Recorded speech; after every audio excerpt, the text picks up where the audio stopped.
शादी के बाद पत्नी अपने पति की लंबी उम्र के लिए प्रार्थना करके करवा चौथ मनाती है। लेकिन आजकल के जमाने में जहाँ बिना शादी के ही हनीमून हुए जा रहा है, वहाँ करवा चौथ कौन सी चीज है। आजकल के बच्चे बहुत स्मार्ट हैं। रोहित तो बहुत ही ज्यादा होशियार है और ऊपर से उसका बाप अमीर भी है, इसीलिए स्कूल में उसका रौब चलता है। उसके आगे पीछे हमेशा 2-3 लड़के घूमते रहते हैं और रोहित उन्हें हुक्म करता रहता है। अरे आकाश, मेरे लिए बाहर से आइसक्रीम ला जरा। रोहित के कहने पर आकाश स्कूल के बाहर से आइसक्रीम लाता तो है, लेकिन लाते लाते आइसक्रीम पिघल चुकी होती है। इसीलिए रोहित बहुत गुस्सा हो जाता है। आइसक्रीम पिघल क्यों गया? लानत है तुझ पर, एक काम ठीक से नहीं कर सकता है तू। ये बोलकर रोहित ने आकाश को थप्पड़ मारा। रोहित ऐसे ही सब पर अपना रौब जमाता है, सिवाय नेहा के। नेहा इस क्लास की फर्स्ट गर्ल है और वो रोहित को भाव ही नहीं देती। यार नेहा, रोहित तो दिन ब दिन हैंडसम होता जा रहा है। काश वो मेरा बॉयफ्रेंड होता। क्या हमेशा रोहित रोहित करती रहती है? क्या दिखता है तुझे उस रोहित में, लफंगा कहीं का? अरे जाने मन, मुझे रोहित में जो दिखता है तुझे भी दिखेगा। बस तू ठीक से देखती नहीं है।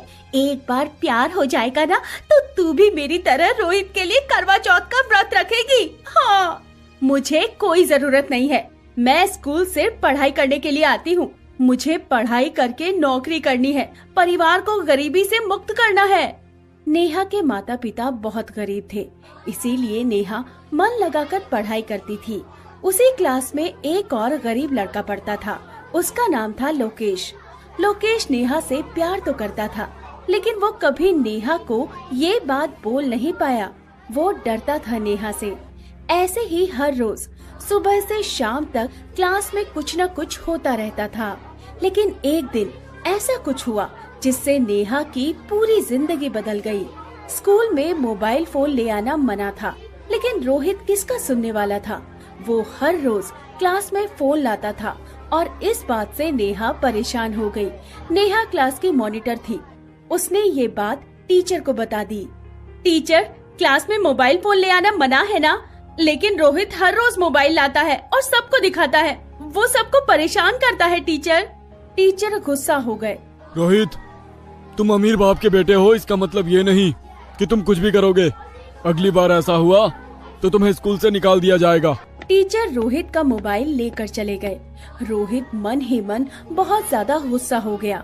आकाश ने रोहित से कहा, रोहित, इस नेहा का कुछ करना पड़ेगा।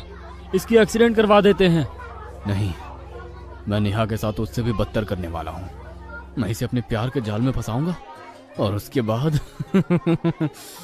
रोहित ने पूरा प्लान बना लिया था। क्लास के बाद लोकेश नेहा के पास गया और कहा, नेहा, तुमने बिल्कुल सही काम किया है, लेकिन उस रोहित से बच के रहना। मैं तुम्हें घर छोड़ दूं? नहीं, मैं अकेली जा सकती हूँ। नेहा चली गई। नेहा गुस्से वाली थी और वो किसी भी लड़के से बात नहीं करती थी। रास्ते में नेहा के सामने अचानक से रोहित आ गया। नेहा डर गई। क्या बात है, तुमने मेरा रास्ता क्यों रोका? नेहा ने सोचा कि रोहित अभी उसे मारने वाला है, लेकिन नेहा को चौंकाकर रोहित ने कहा, नेहा, तुमने आज जो किया उसके लिए मैं तुम्हें थैंक यू बोलने आया हूँ। क्या थैंक यू मुझे? लेकिन क्यों? मैं पैसों के अहंकार में अंधा हो गया था। मोबाइल और गेम्स के चक्कर में मेरी पढ़ाई नहीं हो पा रही थी, लेकिन मोबाइल चले जाने के बाद मुझे अभी पढ़ाई करने में अच्छा लग रहा है। Thank you Neha. नेहा खुश हुई और हंसकर कहा, कोई बात नहीं। अब वैसे तुम जितने बुरे दिखते हो उतने बुरे हो नहीं, काफी अच्छे हो। हाँ, वो तो मैं हूँ। और ऐसे ही नेहा रोहित के जाल में फंस गई। उन दोनों की दोस्ती हो गई और रोहित ने कहा, नेहा, मैं पढ़ाई में तुम्हारी तरह अच्छा नहीं हूँ, मुझे पढ़ने में मदद करोगी? हाँ रोहित, क्यों नहीं। आज शाम को बैठते हैं फिर, लेकिन मेरा घर टूटा फूटा है। कोई बात नहीं, चलिए आओ मेरे घर पे। नेहा शाम को रोहित के घर चली गई और दोनों मिलकर पढ़ाई करने लगे। लोकेश ने ये देखा तो मन ही मन सोचने लगा, हाँ? नेहा रोहित के चक्कर में कैसे पड़ गई? नहीं नहीं, रोहित अच्छा लड़का नहीं है, जरूर कुछ गड़बड़ है। जरूर कुछ गड़बड़ है।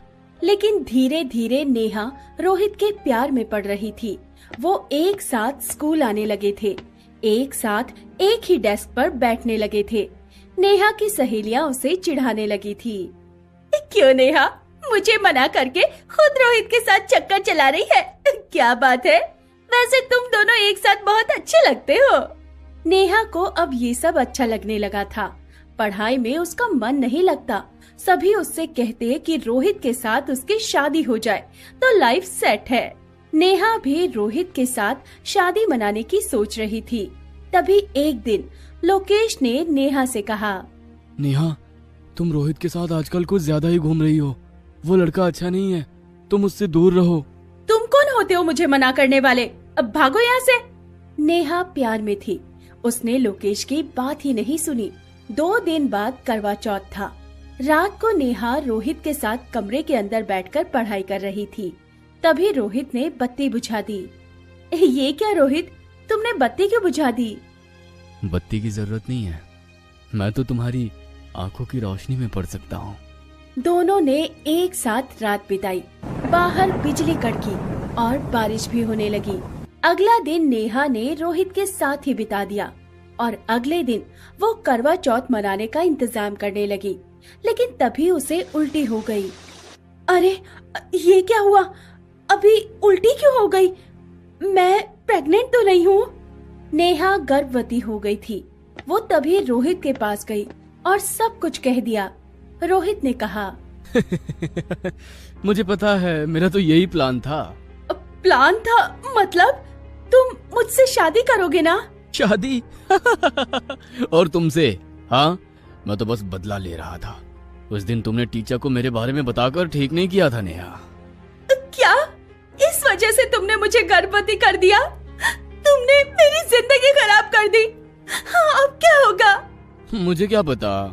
हाँ होगा, लोग तुम पर थूकेंगे, मुझे मजा आएगा। रोहित चला गया। नेहा को समझ में नहीं आ रहा था कि वो करे तो क्या करे। उसकी आंखों के सामने अंधेरा छा गया और तभी लोकेश आया। नेहा, मैंने तुमसे कहा था ना कि रोहित अच्छा लड़का नहीं है। मुझसे गलती हो गई, लेकिन मैं कुंवारी माँ कैसे बन सकती हूँ? मैं किसी को मुंह दिखाने के लायक नहीं रही। कौन करेगा मुझसे शादी? मैं करूंगा तुमसे शादी। इस बच्चे को मैं पालूंगा। तुम मुझसे इतना प्यार करते हो? नेहा ने लोकेश को गले लगा लिया। उसे सच्चा आशिक मिल गया। दोनों ने मिलकर पुलिस के पास रोहित के खिलाफ केस कर दिया। पुलिस ने रोहित को गिरफ्तार कर लिया और उसे 30 साल की सजा हो गई। लोकेश ने नेहा से शादी कर ली और नेहा लोकेश के लिए करवा चौथ मनाने लगी। 9 महीने बाद नेहा को एक बेटा हुआ और वो सभी खुशी खुशी रहने लगे।